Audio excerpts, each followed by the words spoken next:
नर्मदे हर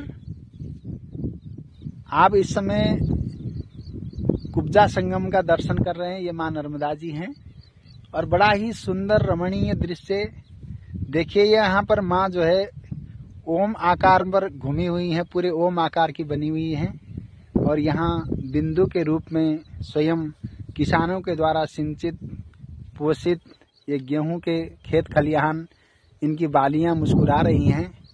जब ये बालियां मुस्कुराती हैं तो किसान मुस्कुराता है और इन पीले पीले इन गेहूं के बालियों को आप देखेंगे तो ये किसान का तप, किसान की साधना, किसान का परिश्रम, ये सब कुछ दिखाई देता है कि किसान भारत का सच्चा साधक है, तपस्वी है।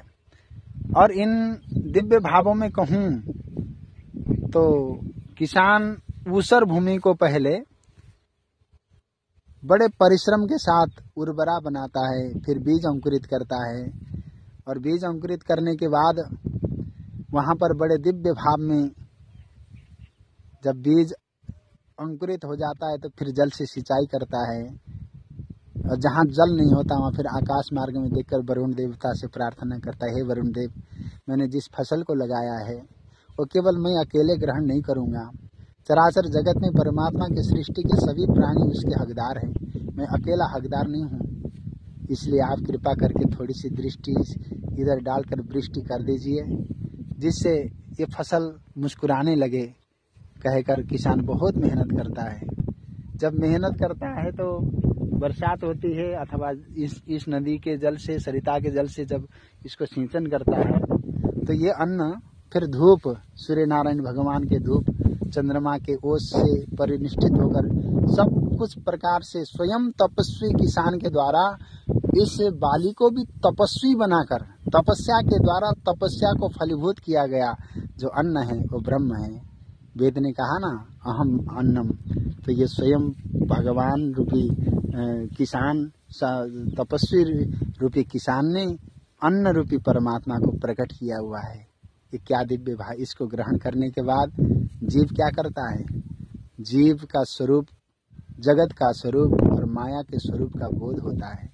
इस अन्न को ग्रहण करने के बाद जीव के स्वरूप का बोध हो जाए, माया के स्वरूप का बोध हो जाए और जगत के स्वरूप का बोध हो जाए, क्या अद्भुत भाव है महाराज। ये देखिए, ये अन्न सदैव, इसलिए संपूर्ण चराचर जगत के संपूर्ण किसानों को सदैव अंतर हृदय से निष्ठा के साथ वंदन करना चाहिए। हम किसानों का वंदन करेंगे ना तो उससे परमात्मा का वंदन होता है। माँ नर्मदा जी के पावन तट पर हैं तो सदैव संपूर्ण चराचर जगत के किसानों को प्रणाम। इस अन्न को प्रणाम जिसके द्वारा जीव का बोध होता है, जगत का बोध होता है, जगन्नाथ का बोध होता है, माया का बोध होता है, अपने वास्तविक स्वरूप का बोध होता है। और इस अन्न को ग्रहण करने के बाद इस मनुष्य जीवन की सार्थकता के लिए हम प्रयत्नशील रहते हैं। इसलिए सदैव किसानों का अंतर हृदय से प्रणाम होना चाहिए, श्रद्धा से वंदन होना चाहिए, अभिवंदन होना चाहिए। किसान वास्तव में तपस्वी को भी तपस्वी बनाने वाले हैं। आपको एक बात बताएं, किसान के द्वारा उगाए गए अन्न को गुफा में रहने वाला तपस्वी, साधक, विरक्त से लेकर सभी लोग इसको ग्रहण करते हैं। इसलिए किसान से बड़ा इस संसार में कोई दूसरा नहीं है। और स्वयं क्षेत्रज्ञ भगवान ही कृषक रूपेण इस चराचर जगत को पालन करने के लिए, उनको जीवन प्रदान करने के लिए किसान के रूप में अवतरित होते हैं। तो आप सब किसान का प्रणाम करिएगा। ऐसा नहीं कि अन्न की बाली को सहज भाव में, किसान कितना धैर्यवान होता है, वो निर्विकार होता है। इसलिए निर्विकार जो स्वरूप है वो परमात्मा का स्वरूप है। महाराज बहुत प्रेमी हैं। भारत के किसानों को वंदन, उनके द्वारा हम सब पालित हैं, हम उनके बच्चे हैं। किसान हमारे अन्नदाता हैं, हम उनके बाल में महाराज प्रणाम करता हूँ किसान को। आप सभी भी प्रणाम करिएगा।